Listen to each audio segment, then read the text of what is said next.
안녕하세요. 저는 미국 대외경제정책연구소에서 근무하는 올리비아 스위스라고 합니다. 저희 미국은 다양한 국가들과 우호적인 관계를 맺고 있는데요. 최근 일본의 경제 상황이 문제가 있는 게 아닐까 싶을 정도로 모든 지표에서 내림세를 보여서 우리 경제정책연구소에서도 관심 있게 지켜보고 있죠. 저희와 우호적인 관계를 맺고 있는 아시아 국가에는 일본과 한국, 싱가포르, 호주 등이 있지만 요즘 일본과 한국의 경제적 수준 차이가 완전히 다른 양상을 보여서 관련 자료들을 보면서 분석하고 있었는데요. 어느 날 회사에다가 정식으로 한국과 일본 출장 요청을 했었고 직접 가서 내 눈으로 확인해보자는 생각을 가졌었거든요. 2주의 출장 기간의 한 주는 한국으로 또 한 주는 일본으로의 출장을 다녀왔었습니다. 제가 경제 분석 일을 하다 보니까 각국의 같은 일을 하는 해외 동료들을 많이 사귈 수 있었는데요. 한국과 일본을 출장 다녀오고 나서 제가 분석했던 지표들을 해외 분석가로 일하는 담당자들에게 공유했었거든요. 모든 담당자가 제 분석 지표 자료들을 보고 상당히 충격적이라면서 자신들 국가의 경제연구소에서 유용하게 쓰일 것 같다며 고마워했었는데요. 그런데 유독 제가 출장까지 다니면서 조사하고 분석한 지표 자료를 부정하는 외국 동료가 한 명 있었죠. 바로 일본 경제연구소에서 근무하는 스즈키라는 친구였어요. 우선 제가 조사했던 내용들은 한국과 일본의 완전한 반대 현상이 핵심이었어요. 분명 일본은 한국보다 훨씬 더 우위에 있던 경제 선진국이었는데 최근 들어 모든 지표가 하락하면서 한국에게 모두 추월당해버렸거든요. 같은 아시아 국가인데 한 곳은 추락하고 한 곳은 부유해지는 상황이었죠. 실제로 전 세계 백화점 매출 순위만 봐도 알 수 있는데요. 한국에서 가장 높은 매출을 기록했던 곳은 신세계 백화점이었는데 과거 항상 전 세계 백화점 매출 순위에서 최상위권을 지켜오던 일본의 백화점들은 2019년도 무렵까지 분명 일본이 부동의 1위와 2위를 기록했었거든요. 근데 해가 바뀌자마자 바닥부터 치고 올라온 한국에게 역전당해버렸어요. 한국이라는 나라의 경제 성장이 과거 1970년대, 1980년대처럼 가파르게 상승하던 흐름은 완만해졌지만 지속적인 상승 그래프를 그리더니 결국엔 일본을 앞질러 한국. 신세계 백화점은 세계에서 가장 높은 매출을 기록하는 백화점으로 자리 잡게 되어버린 거죠. 항상 최상위권에는 일본의 백화점이 독점하다시피 했었는데 2022년도 들어서서는 한국 백화점은 부동의 1위 자리를 고수했고 뒤이어 있는 백화점들도 일본 백화점이 아닌 한국 백화점들이 2위에 등극하면서 일본의 파란만장했던 과거가 사라져버렸으니까요. 이런 지표들을 보고 일본 경제연구소에서 근무하는 스즈키 양은 노발대발하면서 완전히 잘못된 자료들이라며 부정하더라고요. 자신이 조사한 자료에 따르면 일본이 압도적으로 한국을 능가하고 있고 한국이 일본의 수준까지 따라오려면 앞으로 10년 이상이 걸릴 거라면서 저에게 제대로 조사한 게 맞냐면서 성질을 어찌나 부리는지 귀가 아파서 혼났습니다. 그러면서 당장 일본으로 오라고 하더라고요. 일본의 진짜 모습들을 보여주겠다면서 말이죠. 이번 이슈가 잠잠해지던 어느 날 저는 회사에서 모처럼의 휴가를 받게 되었었는데요. 남자친구도 없었고 혼자 집에서 휴가를 모두 보낸다는 게 좀 그래서 해외를 나갔다 오기로 했었어요. 어디를 갈까 고민하다가 당연히 한국이 요즘 저희 미국에서도 워낙에 유명하고 저도 개인적으로 한국 아이돌 BTS를 좋아해서 한국에 가려고 했거든요. 그래서 한국경제연구소에서 분석가 일을 하다가 최근 본인 사업을 위해서 그만두었던 예빈 씨에게 전화를 걸었고 예빈 씨는 당연하게도 너무 좋다면서 한국에 오면 자신이 관광 안내자를 해주겠다고 하더라고요. 다음 날 비행기표를 예약하려는데 일본에 있는 스즈키 양에게 전화가 왔었는데요. 스즈키 양은 대체 언제 일본에 올 거냐면서 빨리 일본에 오라는 것이었어요. 그래서 마침 휴가 기간이라 저는 한국의 예빈 씨를 만나러 갈 거라고 했더니 무슨 소리를 하는 거냐며 예빈 씨랑 같이 그럼 일본으로 오라고 하더라고요. 다음에 가겠다고 해도 고집을 꺾지 않았어요.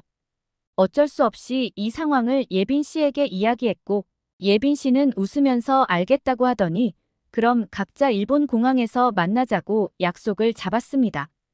약속 날은 다가왔고 일본의 도쿄 국제공항에서 저희 셋은 만나게 되었어요.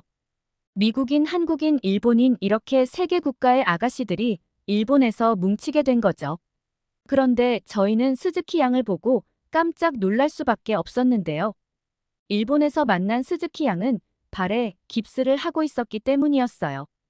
발은 어디서 다친 거냐고 물어봤더니 지난번 일본에서 지진이 있었는데 그때 다리가 갈라진 땅의 틈에 발이 끼면서 다쳤다고 하더라고요. 그러면서 저와 예빈 씨를 보고는 잘 왔다고 하면서 목발을 짚고 있던 한 손을 갑자기 펼치더니 여기가 바로 세계에서도 인정받는 그 유명한 도쿄 국제공항이에요. 어떤가요? 엄청 근사하죠? 라면서 호들갑을 떠는 게 아니겠어요? 참고로 스즈키 양은 워낙에 보수적인 성격이어서 일본을 벗어난 적이 없는 완전 일본파예요.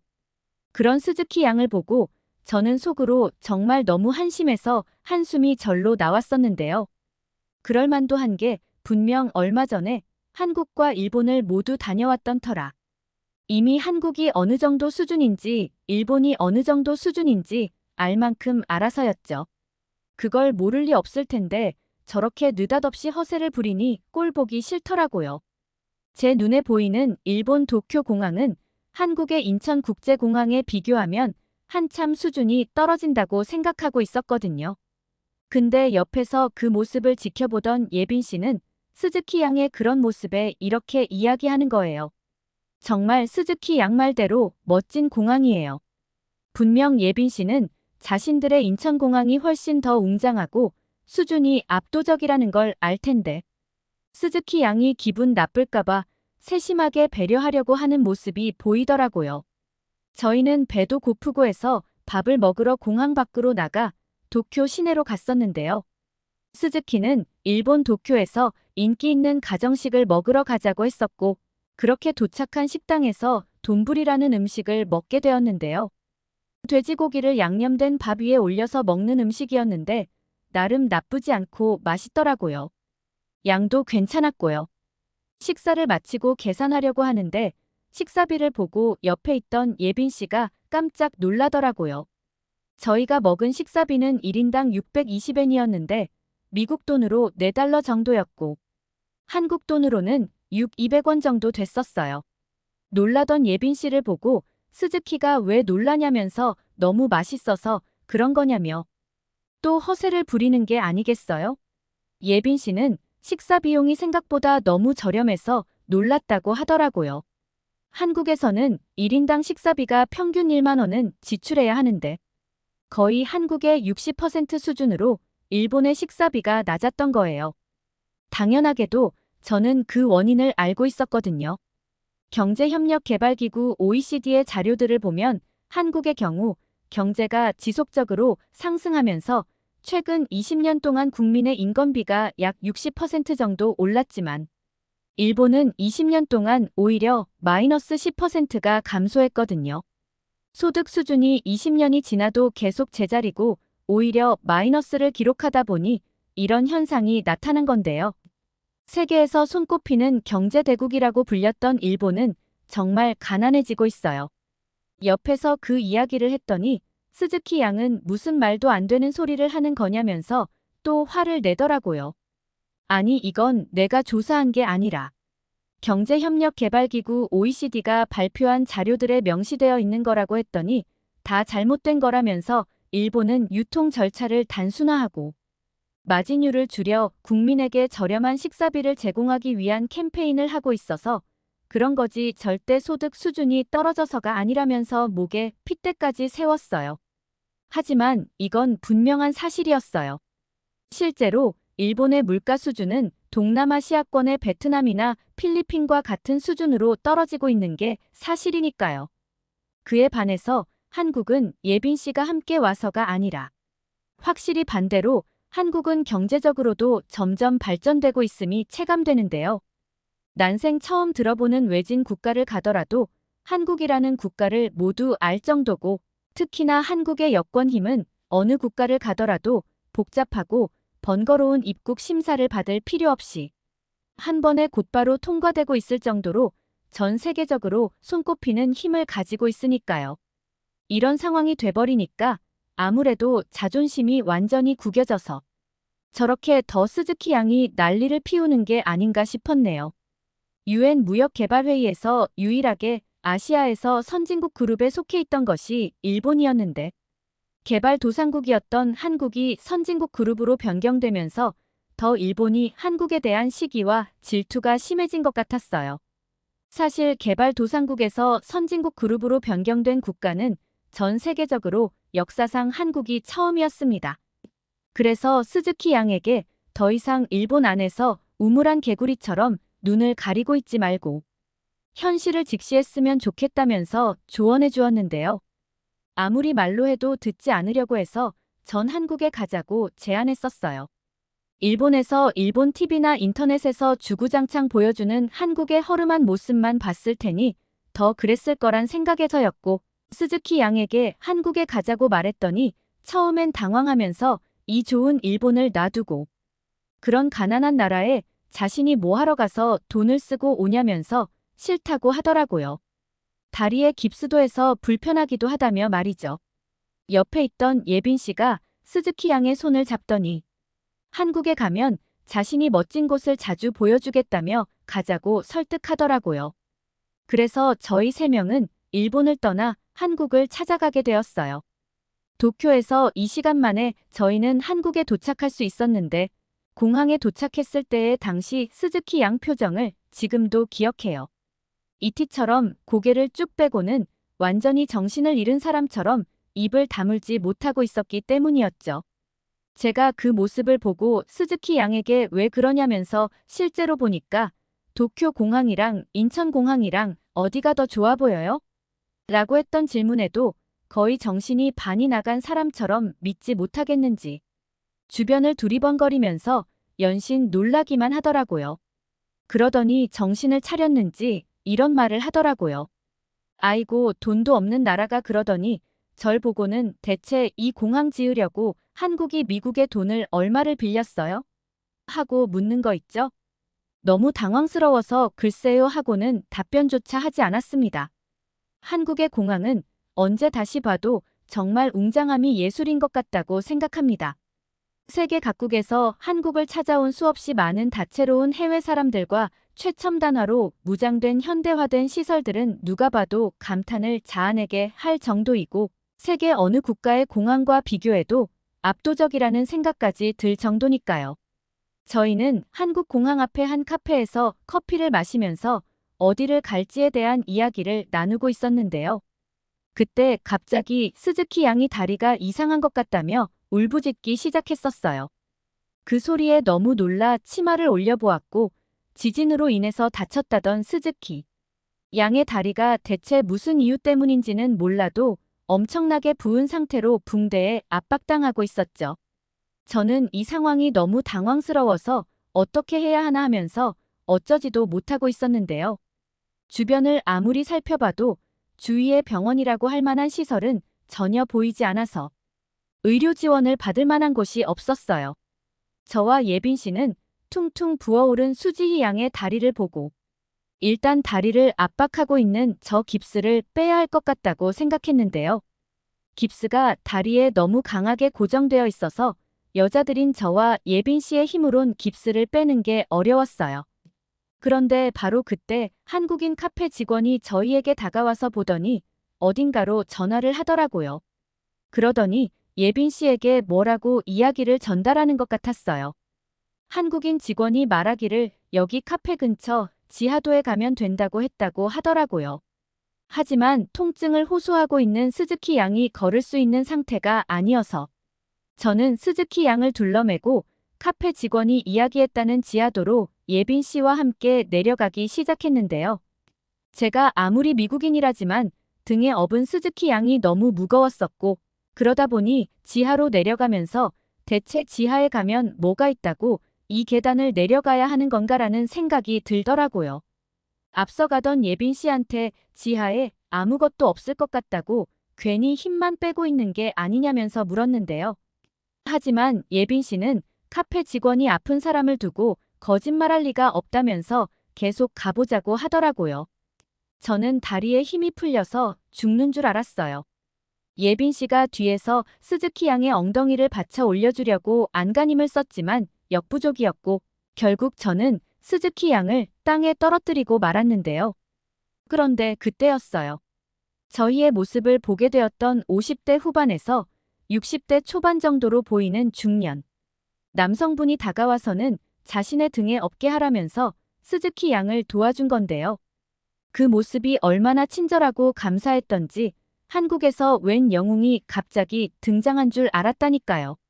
그렇게 한국인 중년분의 도움을 받아서 가게 되었는데 정말 충격적으로도 저희가 도착한 곳에는 지하철역으로 들어가는 입구에 외국인들도 진료받을 수 있는 긴급병원이라고 적힌 자동문이 보였기 때문이었어요. 각국의 경제를 분석했던 저도 이건 처음 봤던 거라 굉장히 신선한 충격이었어요. 지하철 긴급병원으로 저희는 들어가서 스즈키 양의 여권을 간호사로 보이는 직원에게 보여주고는 치료를 부탁했습니다. 저희를 도와줬던 한국인 중년 남성분은 조심히 잘 치료하시고 좋은 여행하라고 하시고는 홀연히 사라지셨는데요. 자신의 시간까지 투자해가면서 위급한 사람을 아무 거리낌 없이 도와주려고 했던 한국인들의 성숙한 의식에 존경하는 마음마저 들더라고요. 시간이 얼마 지나서 치료를 도와주었던 병원 의사분이 저희에게 다가와서는 아무래도 일본의 병원에서 잘못된 깁스 방법으로 혈액순환에 문제가 생겼던 단순한 증상이었으니까 너무 큰 걱정하지 말라는 말씀을 해주셨습니다. 정말 신세계를 경험한 기분이었죠. 그때 예빈 씨가 옆에서 말하더라고요. 자신도 이걸 알고는 있었는데 너무 다급한 상황이 되니까 잊고 있었다면서 원래 한국은 외국인들의 유동인구가 많은 지하철 몇몇 곳에는 이처럼 지하 긴급병원이 건설되어 있다는 도저히 믿지 못할 이야기를 해주더라고요. 제가 아무래도 한국에 대한 분석을 잘못한 게 아닌가 싶었어요. 한국이 일본을 넘어서면서 경제 발전이 꾸준하게 진행되고 있음을 인지는 하고 있었지만 정말 이 정도일 거라고는 생각도 못했었거든요. 그러면서도 다리를 다쳐 일본의 한 병원에서 깁스했던 스즈키 양은 일본인 의사의 실수로 잘못된 방법에 깁스를 하고 있었는데 경제 하락을 넘어서 이제는 의료 수준까지 떨어질 대로 떨어져 버린 일본이구나 싶더라고요. 얼마 지나 다행스럽게도 스즈키 양은 한국의 지하철 병원에서 근무하던 한국인 의사분의 긴급 처치를 받아서 올바른 방법으로 다리 깁스를 다시 할 수 있었어요. 스즈키 양도 통증이 사라지자 이제야 한시름 놓았는지 아리가토를 외치면서 고맙다 연신 인사하더라고요. 그러고는 저희를 보면서 한국의 이러한 시스템에 놀랐는지 이런 시스템은 참 좋은 것 같네. 이건 인정할게 예빈 씨 하면서 농담을 건네더라고요. 그 소리에 예빈 씨는 고맙다고 하고는 웃기만 했는데 한국인도 아닌 미국인인 제가 다 스즈키 양이 얄밉더라고요. 주둥이는 살아서 끝까지 말을 저런 식으로 할까 싶었거든요. 저희는 이후 예빈 씨의 안내로 홍대라는 곳을 가게 되었는데요. 예빈 씨 말로는 홍대는 대학생과 예술, 문화, 엔터테인먼트 분야에 관심이 있는 사람들 사이에서 매우 인기 있는 장소이고 홍대 주변에는 다양한 예술 문화 공간들이 있다고 하더라고요. 그래서 외국인들도 한국에 관광하러 오면 꼭 오는 곳이라는 말도 했었죠. 실제로 도착한 홍대에는 예술 전시관, 작은 갤러리, 독립영화관 등이 있었는데요. 다양한 예술 작품을 감상할 수 있는 공간들이 많이 있었고 야외에도 다양한 공연이 열리는 공연장과 클럽도 만화, 음악, 연극, 댄스 등의 다양한 문화 경험할 수 있는 곳이었어요. 그런데 홍대에 도착하고 그렇게 말을 많이 하던 스즈키 양이 입을 다물고 뭔가 쭈뼛거리는 듯한 모습을 보였는데요. 스즈키 양 왜 그래요? 어디 불편한 거라도 있어요? 다리가 다시 아파요? 라고 물어보니까 스즈키 양은 주눅이 잔뜩 든 채로 아니 원래 한국인들이 이렇게 키가 큰 건지 물어보더라고요. 근데 실제로 스즈키 양 입장에서 그럴 수 있겠다는 생각도 들긴 했어요. 왜냐하면 일본에서 남자 키가 170cm만 넘어도 보통이거나 큰 편에 속했고 여자들도 150cm에서 160cm 이하 정도였으니까요. 그런데 한국 홍대를 지나다니는 한국인 남자들과 여자들은 체격도 컸고 키들도 쭉쭉 빵빵하였죠. 외모나 스타일도 어찌나 깔끔한지 모델만 사는 나라 같다는 생각이 저도 들 정도였어요. 실제로 예빈 씨도 여잔데 키가 168cm라고 했으니까요. 일본에서는 거의 남자 키에 해당하는 키였죠. 홍대를 걸어다니며 여기저기 구경하고 있을 무렵에 스즈키 양은 가던 걸음을 멈추고 분노에 찬 표정을 하면서 어딘가를 가리키며 소리를 질러대기 시작했었는데요. 저희는 그런 스즈키 양의 모습에 너무 놀라 대체 아까부터 왜 그러는 거냐며 스즈키 양을 바라봤는데 스즈키 양이 가리키는 곳에는 20대 초반으로 보이는 일본 관광객들이 일본인 여성들은 한국의 인기 있는 교복 대여 전문점에서 한국 고등학생들의 교복을 입고는 사진을 찍으며 놀고 있었는데요. 막상 그렇게 일본인 젊은 여성 관광객들을 보고 나서 보니까 홍대 주변에 한국을 찾아온 일본인 MC 세대 관광객들이 엄청 많이 있는 거예요. 한국의 화장품 가게부터 한국의 펜시점, 한국의 의류 전문점 등등 곳곳에 일본 MZ 세대들이 있었고 스즈키 양이 크게 분노했던 것 중에 하나는 홍대의 길거리 좌식 점포에서 즉석에서 한국인 이름을 지어주는 장명소가 있었는데 일본 MZ 세대들이 그 장명소에 줄지어 서서는 한국인 이름을 만들고 있는 모습 때문이었어요. 그 모습에 스즈키 양은 나라가 잘못돼도 한참 잘못됐다면서 그 자리에서 눈물까지 보이더라고요. 스즈키 양을 진정시키기 위해서 근처 카페에 들어가 앉아 달래주었는데요. 스즈키 양은 일본인들은 원래 일본 이름에 대해 상당한 자부심들을 느끼고 있다고 하더라고요. 일본에서 이름이란 역사와 문화의 한 일부로 여기고 있고 자신의 이름을 통해서 일본인으로서의 정체성과 소속감을 느끼기까지 한다고 했었는데요. 그렇게 일본인의 일본 이름이 개인적인 문화적인 사회적인 큰 의미를 담고 있는 아주 중요한 요소인데 다른 나라도 아닌 우리 일본보다 한참 뒤떨어지던 한국에 와서 한국 이름을 장명하고 있는 모습에 큰 충격을 받았다고 하더라고요. 그 모습에 예빈 씨가 떨고 있는 스즈키 양의 손을 꼭 잡아주더니 다른 사람들은 잘 몰라도 적어도 자신은 스즈키 양이 일본인이라고 해도 좋다면서 위로해 주더라고요. 예빈 씨의 그 말에 스즈키 양은 눈물을 펑펑 쏟기 시작했었어요. 카페가 떠나가라 큰 소리로 울고 있는 스즈키를 보고는 저는 솔직히 너무 창피해서 그만 울라면서 스톱을 외쳤는데 그때 스즈키 양이 울음을 멈추더니 반대로 예빈 씨의 손을 꼭 잡는 게 아니겠어요 그러더니 사실 한국이 일본을 앞지른 사실에 대해서 이미 오래전부터 알고 있었다고 털어놓더라고요. 하지만 한국을 혐오하는 부모님 성향이 강해서 그런 환경에서 자라다 보니 자신도 모르게 한국을 깎아내리는 게 습관처럼 나왔었고 실제로 일본은 어린 학생들에게 왜곡된 역사에 관해 가르치고 한국을 깎아내리는 이야기들을 만들어 지속해 주입한다고 했는데요.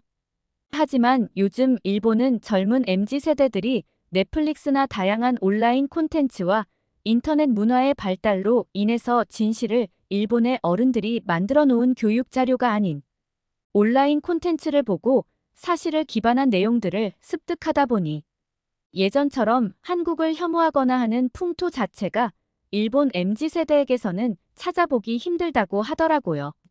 그러면서 지금 카페 밖으로 보이는 저 많은 일본 MZ 세대들이 그것을 반증하는 거라면서 말이죠. 그날 이후로 각자의 나라로 돌아갔는데요. 이번 일본과 한국 여행에서 여행 그 이상의 뜻깊었던 일을 하게 된 것 같아서 뿌듯하더라고요.